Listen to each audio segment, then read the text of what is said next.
My name is Sandra Escobar, and I am the CRM specialist for the Center for Customer Insights in Digital Marketing. Today, I will be presenting Introduction to Email Marketing.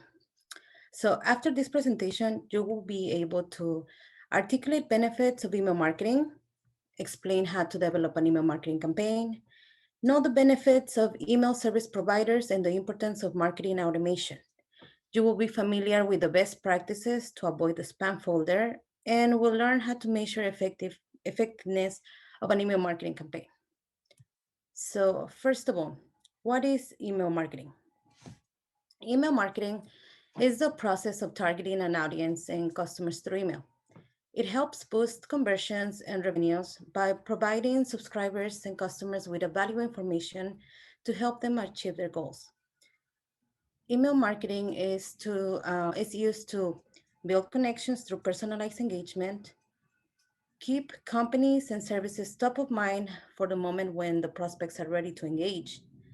It is use email to share relevant blog content or useful assets with prospects, to entice subscribers to provide their personal information in exchange for an asset that they'll find valuable, to promote products and services, and delight customers with content that can help them succeed in their goals. Now, email marketing has many benefits. To start, it is the perfect place to reach customers with 3.8 billion email users worldwide. On average, email generates $38 for every dollar spent, which is a 3,800% return on investment. Two-thirds of customers have made purchases as a direct result of an email marketing message. And when it comes to customer acquisition, email is 40 times more effective than Facebook and Twitter combined. So perhaps the best reason to use email marketing is because the channel is an own asset. Therefore, it is outside of compliance regulations. There is no external entity that can impact how, when, or why to reach our subscribers. So how to develop an email marketing campaign. The key to any marketing campaign is to build it in order to delight customers. The first step is to define the audience. We start by creating a buyer persona. A buyer persona is a semi-fictional representation of your ideal customers based on their data and research. We need to understand what they want and tailor the email campaign to their needs. For example, Mike's Media Company. They know their ideal readers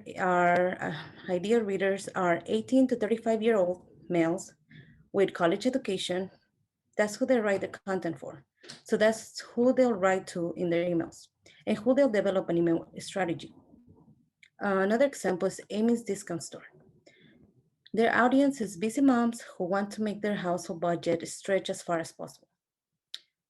Once we have defined our audience, we need to know the purpose of the email. So the why we're pressing send to those emails. Going back to our previous examples, Mike's Media's company's goal is to generate page views for their content. While a discount retailer makes money by selling in volume, the goal for their email list is driving sales. Now, knowing why we're sending the emails will determine the types of emails that will be sent. There are two broad types of emails: engagement and transactional emails. Engagement emails are for branding and storytelling.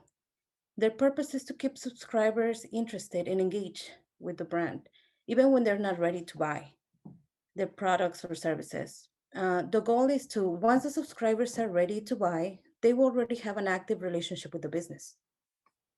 Now, examples of engagement emails are your typical welcome emails. As the name implies, it's the first email the subscribers receives after they confirm their email address. Since it is the first interaction, we need it to have to be memorable and worth their while.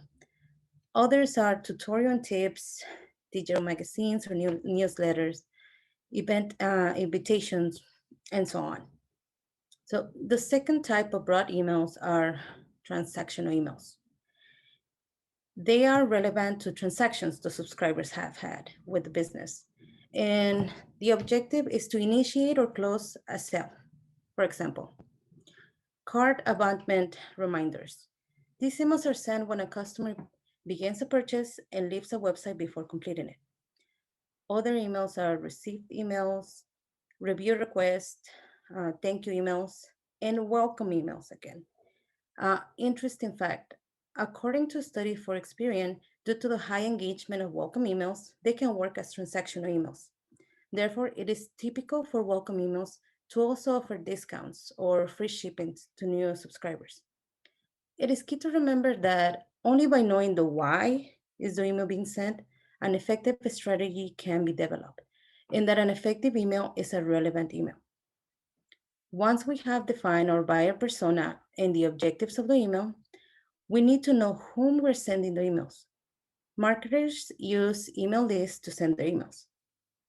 An email list is a collection of email addresses of users who have given permission to send them relevant content. Therefore, to build a list, there is a need for prospects to opt in to receive the emails. It is important to keep in mind that email lists can shrink as members opt out email subscriptions and grow as the business solicits contact information from other sources. So, how do marketers solicit contact information, aka emails? They use lead magnets and enticing opt in forms. A lead magnet is a marketing term for free items or services that are provided in exchange for contact information. In this case, the individual's emails. As marketers, we need to remember that the best way to grow an email list is to offer an incentive for people to sign. It is key to tell them what they will receive once they sign up for the list. And the more specific the incentive it is, the more signups it will receive. Now, examples of lead magnets are online contest giveaways, trade shows, white papers, and so on. We can go back to our previous examples of Mike's Media Company could offer a 30-day free access to exclusive content.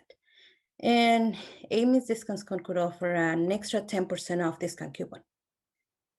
The lead magnet should be helpful and relevant to the individuals that are being targeted. That is the ideal buyer persona and their specific buyer journey.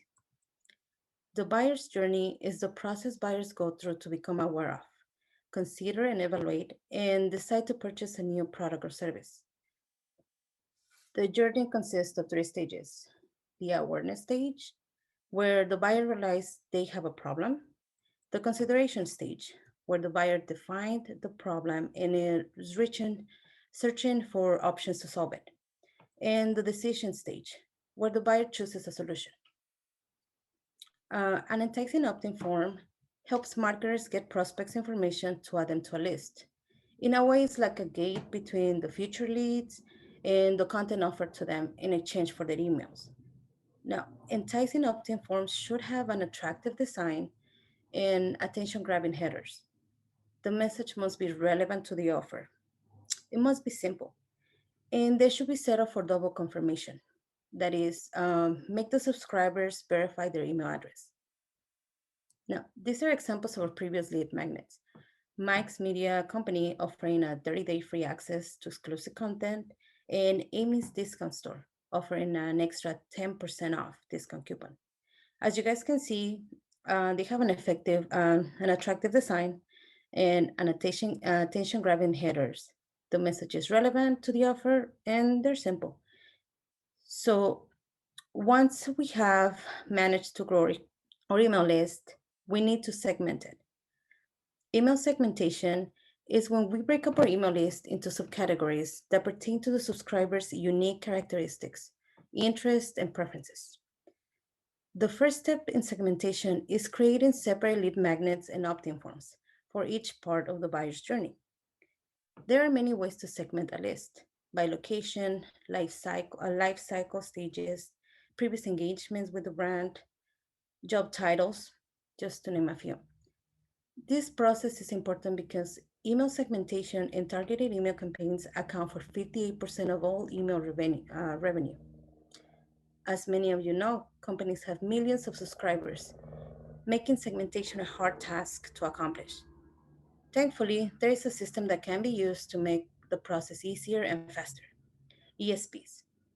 ESPs stands for Email Service Providers, which are technology companies that make it easier for people to build email lists and send emails automatically.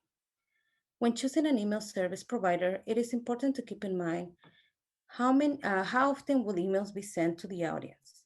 How many subscribers are at hand? Are HTML or plain text emails be needed?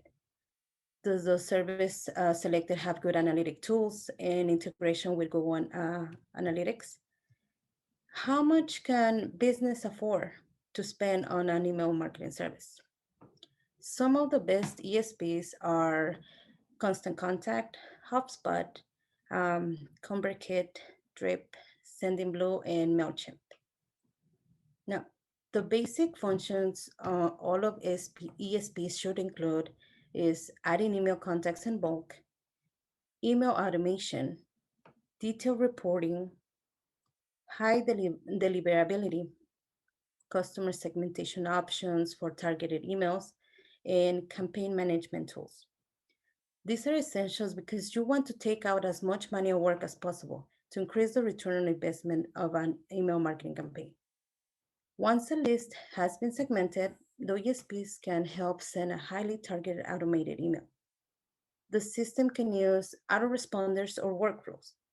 Now, an autoresponder, also known as drip campaign, are a series of emails that are sent out automatically once triggered by a certain action. For example, someone taking the 30-day free access to exclusive content for Mike's retail store, or someone signing up for Amy's store 10% off discount coupon. Some examples of the autoresponders are welcome emails, upsell and cross-sell emails, just to name a few. So the workflows have two key components: the enrollment criteria, which is the action that will qualify a user for the workflow, and the goal, the action that will take a user out of the workflow. So between those two, what is the difference between an autoresponder and a workflow? A workflow can change the course of an automated series based on what the prospect will find useful. For example, if a new subscriber receives a welcome email and the subsequent email is set up to send them an offer that they already found and download in the site, the workflow tool will know and adapt. In an autoresponder, a user receives a specific set of emails at a specific time intervals, no matter what the action they take. Now, just because we send an email, it does not mean that the individual we're sending it will open it or even receive it in their inbox. As many of you know, sometimes important emails end up in the spam folder. There are specific email regulations that marketers need to follow in order to avoid that from happening. First of all, email regulations are consistent with consumers' desire to know how and why their information is being used. Therefore, marketers need to make sure to comply with the Can't Spam Act, which stands for Controlling an Assault of Non-Solicited Pornography and Marketing Act. This law was passed in 2003, and it sets the rules for commercial emails. It established requirements for commercial messages. It gives recipients the right to have marketers stop emailing them, and spells out tough penalties for violations. It covers all commercial emails, which the law defines as any electronic mail message, the primary purpose of which is the commercial advertisement or promotion of a commercial product or service, including emails that promote content on commercial websites.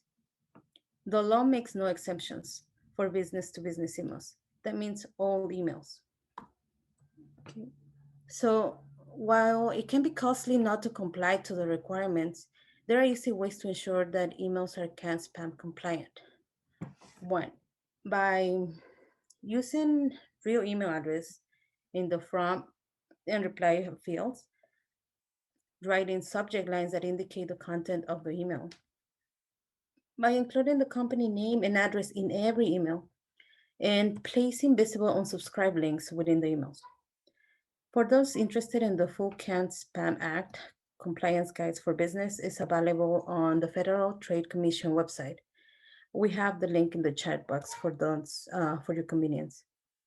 Now, complying to the Can Spam Act can also help marketers avoid spam filters. Spam is an unsolicited, irrelevant email sent out in bulk to a list of people. Spam filters weight each factor of the email received or sent and add them up to assign a spam score, which helps determine whether the campaign will pass through the filter. If the score exceeds a certain threshold, the email will be flagged as a spam and go straight to the spam or junk folder, otherwise to the inbox. Each spam filter is determined by individual servers administrators. Therefore, a passing score will be different, which means that an email could pass through spam filter A, but get flagged by spam filter B. Now, why do we as marketers want to avoid the spam filter? If the email goes to the spam folder, it will hurt the deliverability rates across the board. Our contacts will likely miss all of the company's emails, and we will not be able to accurately measure the email marketing effectiveness, and the analytics will be skewed. Now, some of the easiest ways we can avoid spam is by not buying or renting email lists from companies. Anyone can buy or rent lists of emails of individuals with specific characteristics. For example, females in their late 50s with grandchildren. The use of such lists goes against the terms of services from email service providers. And individuals receiving these emails have a high probability that they do not want to receive the company's emails and therefore be marked as spam.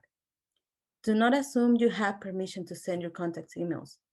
Do not send promotional emails without getting permission first. This is why opt-in forms are so important. Getting whitelisted. Whitelist is a list of approved senders that are allowed to reach the subscriber's inbox. The easiest way to accomplish this is to have the new subscribers add the company's emails address to their address book.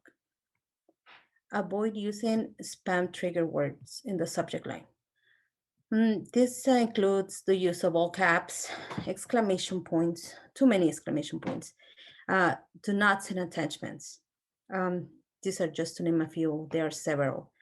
Use a reliable email service providers, established well-known company, like the ones mentioned previously, and implement a double opt-in.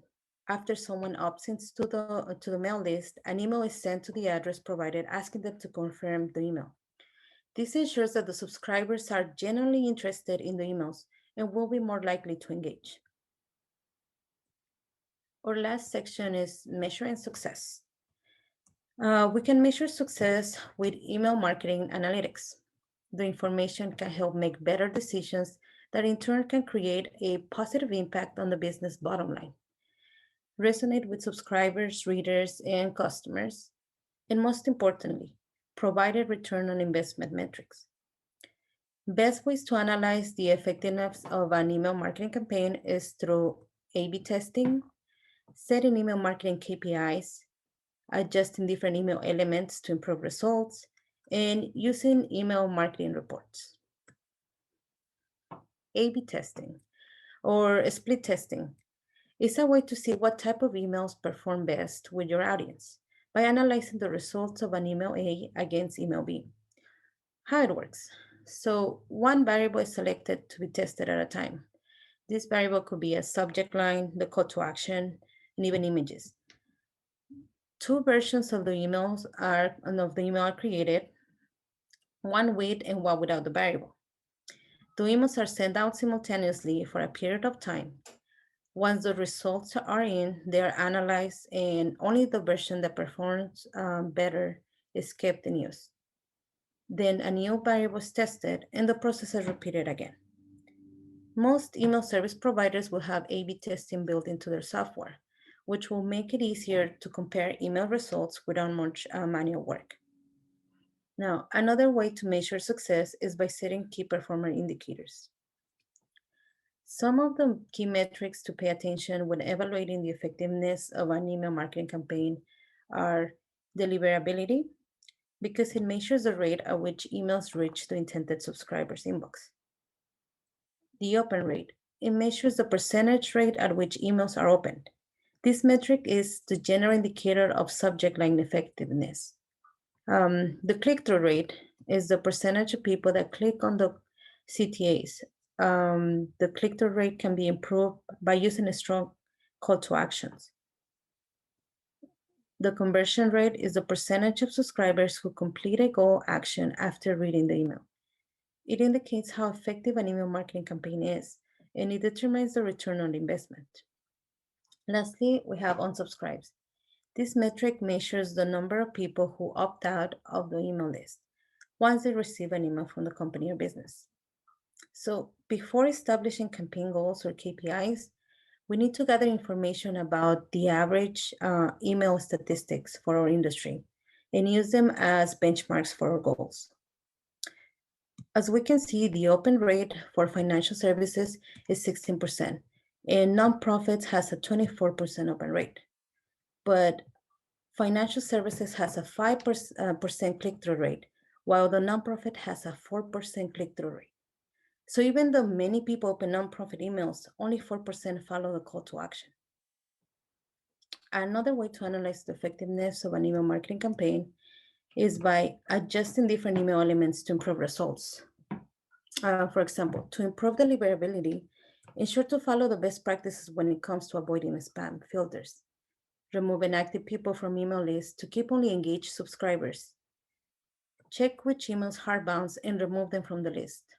A hard bounce is an email that has failed to be delivered for permanent reasons, such as the recipient's address is invalid, either because the domain name is incorrect, isn't real, or the recipient is unknown.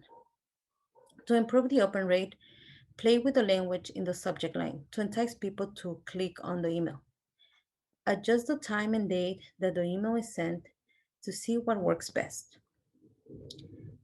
For click-through rate, evaluate offers to ensure that it provides value to the segmented list. Rewrite the message to make sure that it's clear what the reader is supposed to do, and try different call to actions. For the unsubscribes, evaluate whether the email sent is aligned with the brand. Ensure not to add to have bait and switch. So this means by promising one thing and then delivering them another.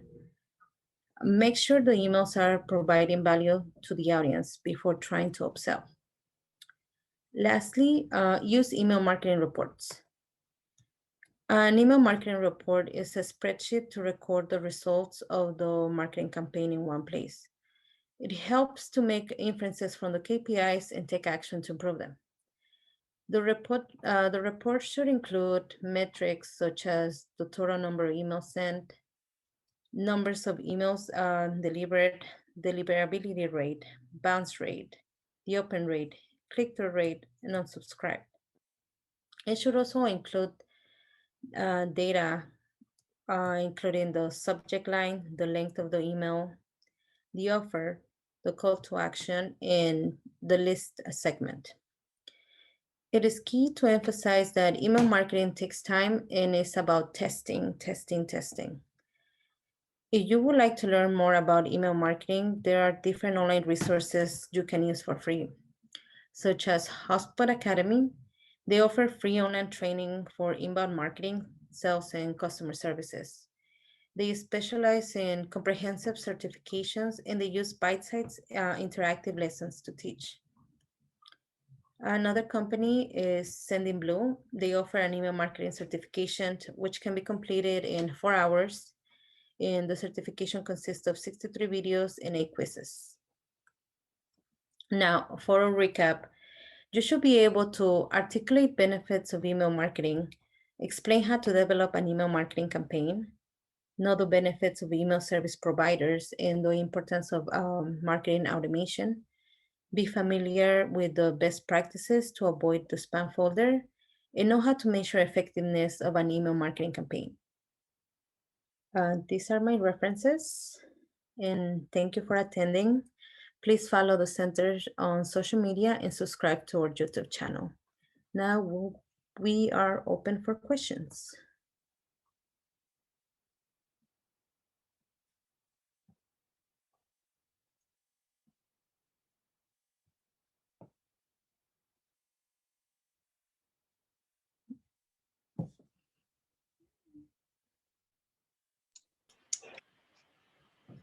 Great job, Andrea.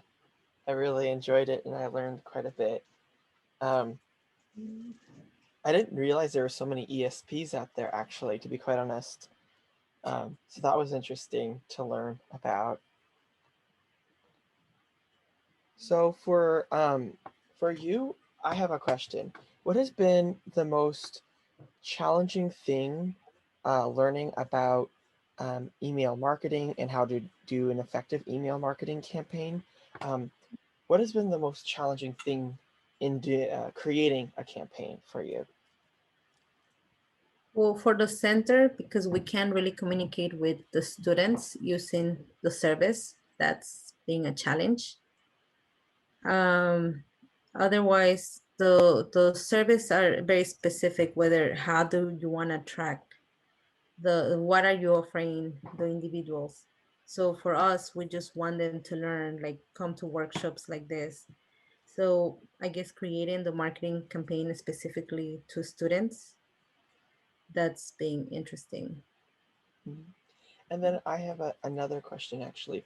I know a lot of people say they're shocked when they get into a marketing position how much planning is involved. So have you noticed that one of the challenges is how do you plan out, from, what kind of email you want to send or what the goal is to how to reach the proper audience? Definitely. I guess the main issue, or like first learning how to write an email, but also blending what is the company's position. For us, that we represent, AMI is a professional club, so that's what we want to represent. So many of the emails have to be very professional, because that's what we are trying to teach to the members and also learn ourselves.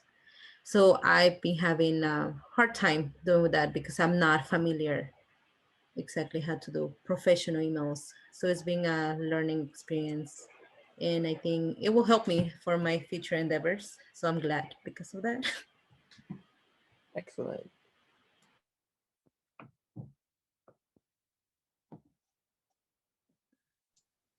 So I know that you put some references and other ways people can learn more about email marketing, but I know not everyone might be willing to um, pay for like the certification or a course or something. So do you know any free resources that some like Cal Poly Pomona students might be able to use to learn more about this? Well, definitely. The two that I shared, those are free, especially Oh, HubSpot.